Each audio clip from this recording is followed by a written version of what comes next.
Hello शेतकरी मित्रांनो, तुमचं शेतकरी मित्र या यूट्यूब चॅनलवरती स्वागत करतो. आज आपण ड्रिचिंग करत आहे आणि तुम्हाला या ड्रिचिंगबद्दल माहिती पाहिजे असेल तर हा व्हिडिओ पूर्ण बघा व आमच्या चॅनलला सबस्क्राईब आणि लाईक करा.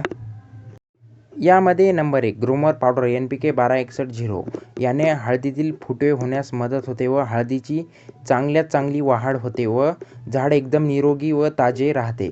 नंबर 2 टीका हे एक बीज प्रक्रिया औषध आहे. याने हळदीचा कंद मोठा होतो व झाडांना एकदम हिरवा कलर येतो व झाड चांगले दिसते. Number 3 crop king tonic focus biotech हे या कंपनीचे टॉनिक आहे.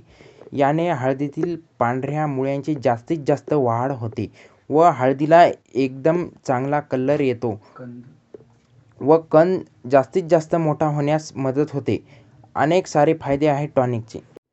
झाडांची वाढ करण्यात अतिशय एकदम चांगले हे टॉनिक आहे क्रॉप किंग. याने मुळ्यांची झपाट्याने वाढ होते व हळद पण एकदम छान वाढती. यामध्ये ड्रिचिंग करताना या औषधांना पानावर पडू द्यायचं नाही, कारण की यामुळे पानं जळू व खराब होऊ शकतात. हे बरोबर हळदीच्या बुडालाच पडलं पाहिजे आणि पूर्ण प्रक्रियेनं चांगलं टाका, कारण सांगू का, हे जर इकडं तिकडं पडलं तर आपली हळदीचे पानं व हळदीचा पानाचा कलर बदलू शकते